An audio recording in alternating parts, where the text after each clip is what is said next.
everyone, welcome back to my channel again. So today let me start with a question. According to NCF 2005, the role of a teacher has to be, the options are, option A is authoritative, option B is dictatorial, option C is permissive and option D is facilitative.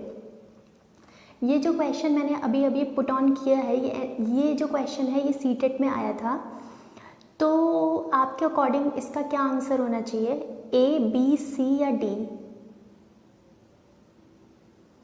Okay, तो start करने से पहले मैं option A का मतलब समझा देती हूँ। अथॉरिटेटिव का मतलब होता है कि पूरी अथॉरिटी जो है वो टीचर के पास है, टीचर के पास पूरी नॉलेज है, टीचर को सब कुछ आता है, बच्चों को कुछ नहीं आता।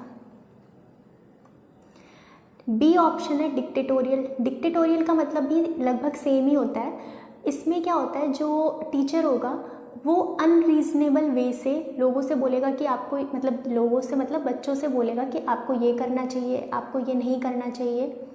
तो डिक्टेटोरियल में ये चीज़ आ गई। थर्ड ऑप्शन था परमिसिव। परमिसिव मतलब होता है कि तुम बच्चों को खुली छूट दे दो कि तुम्हें जो करना है करो, उनकी हाँ में हाँ मिलाओ, बच्चों को सब कुछ आता है ऐसा मान के चले। डी फैसिलिटेटिव, इसका मतलब मैं अभी आपको नहीं डिस्क्लोज करूँगी, तो क्योंकि ये नया वर्ड है, मे बी आपको इसका मतलब पता भी हो, पर एज अ टीचर इसका क्या मतलब है वो मैं आपके साथ डिस्कस करूँगी आज। तो ए, बी, सी तो बिल्कुल आप वैसे ही समझ गए होंगे अगर आपने अपने पास्ट अगर आप थोड़े पास्ट में चले जाएं, अपने स्कूल टाइम में चले जाएं, तो ये ए, बी, सी तो आप बिल्कुल समझ गए होंगे। ये बिल्कुल सही तरीका नहीं है पढ़ाने का। ए, बी, सी में जो तरीका है, ए और बी जो है मेन, तो ए और बी में क्या है, हम बच्चे को एक अथॉरिटी ले ली हमने बोल दिया बच्चे को कुछ नहीं आता, हम अथॉरिटी है, हम डिक्टेटर हैं, और जो हम बच्चे को इन्फॉर्मेशन देंगे बच्चा एज इट इज़ उसको ले लेगा। क्या ये सही तरीका है? जो अगर आप थोड़े, मैंने जैसे आपको बोला कि आप अपने पास्ट में जाइए, तो ऐसा ही नहीं होता था स्कूल में। यही पहले जो टीचर होते थे उनका इसी तरह से एक तरह से रोल कह सकते हैं। तो हमारे साथ क्या हुआ था, तो वो हम डिटेल में नहीं जाएंगे। Third permissive. परमिसिव अगर हम किसी चीज़ को बोल दें कि तुम्हें तो सब कुछ आता है, तुम्हें कुछ भी जानने की ज़रूरत नहीं है, उनकी हाँ में हाँ, तुम जो कर रहे हो सही कर रहे हो, ये भी बिल्कुल सही तरीका नहीं है। तो आप बिना पढ़े, अगर आप ए, बी, सी का मतलब आपको क्लियर है, तो बिना पढ़े आपको समझ में आ गया होगा कि जो टीचर का रोल होगा अकॉर्डिंग टू NCF 2005 वो ऑप्शन डी होगा। अभी आपको फैसिलिटेटर का मतलब पता नहीं है, बट आप आंसर कर सकते हैं, बट आपको पता तो होना ही चाहिए, तभी आपको पूछ लें इंटरव्यू में। सो नेक्स्ट जो फैसिलिटेटर का जो मतलब है, पहले अगर गूगल पे अगर आप सर्च करें तो फैसिलिटेटर का मतलब आपको आएगा टू मेक समथिंग ईजी, मतलब कि टू मेक द प्रोसेस या to make the path easier. ये इसका टर्मिनोलॉजी, जो ये टर्मिनोलॉजी यूज़ है उसका यूज़ की गई है, उसका ये मतलब है, ठीक है। तो टीचर का क्या कनेक्शन है फैसिलिटेटर से? अब ऐसा क्यों कहा गया कि अब जो टीचर होगा वो फैसिलिटेटर का रोल प्ले करेगा? जब आपको रोल पता चल जाएगा ना आपके टीचिंग मेथड्स बदल जाएंगे, बच्चे को देखने का नज़रिया बदल जाएगा, पढ़ाने के आपके तरीके ही पूरी तरह से बदल जाएंगे, आपकी पूरी personality as a teacher change हो जाएगी। तो इसलिए ये जानना बहुत ज़रूरी है। तो फैसिलिटेटर, अब मैंने आपको बोला कि बच्चा ब्लैंक स्लेट नहीं होता। एक एग्जाम्पल से समझते हैं इस चीज़ को। जब कोई बच्चा पहली बार स्कूल में आता है, अगर मैं उसको एप्पल दिखाऊं, ठीक है, तो उसको ये पता होगा उसने एप्पल खाया होगा, वो बोलेगा हाँ मैंने खाया है।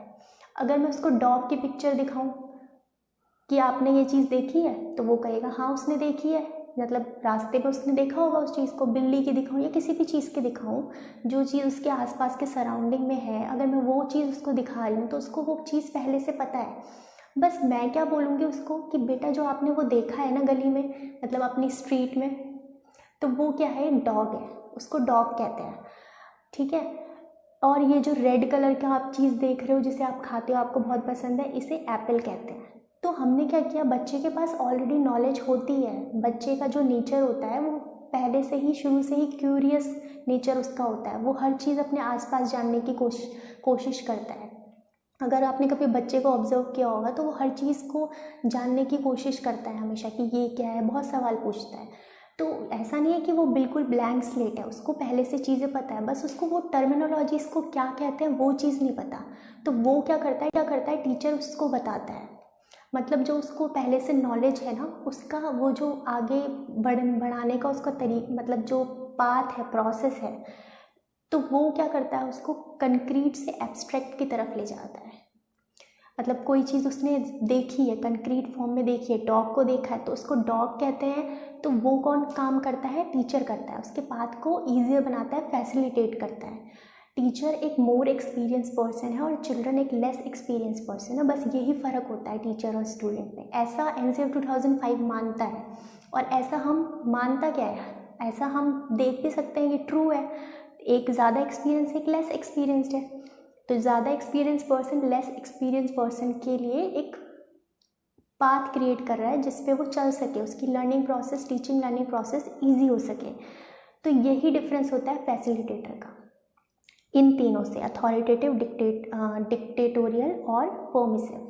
तो फैसिलिटेटिव नेचर टीचर का अगर आपको क्लियर है तो आपको सारी चीज़ें क्लियर है कि आपको बच्चे को कैसे, किस नज़रिए से देखना है, आपका रोल क्या है, आप कैसे पढ़ाएंगे बच्चे को।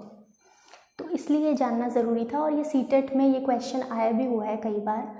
तो आई होप कि आपको ये समझ में आ गया होगा। और NCF 2005 की मैंने यहाँ पे बात करी, तो अगर आपको NCF 2005 का अभी तक नहीं पता है मतलब, तो उसकी वीडियो भी मैंने डाली हुई है, आप वो वीडियो भी ज़रूर देख लें कि वो क्या है और क्यों इम्पॉर्टेंट है। मैंने वो वीडियो डाला हुआ है, उसके बाद मैं उसकी सीरीज़ स्टार्ट करने वाली हूँ, चैप्टर वाइज मैं NCF 2005 को डिस्कस करूँगी। और आई थिंक आज के लिए इतना ही, और नेक्स्ट टाइम मिलते हैं। तब तक के लिए लाइक और शेयर इज़ ओके, बट इस चैनल को सब्सक्राइब कर ले ताकि आपको अपडेट्स मिलते रहें जो अपकमिंग वीडियोज़ होगी उसके लिए।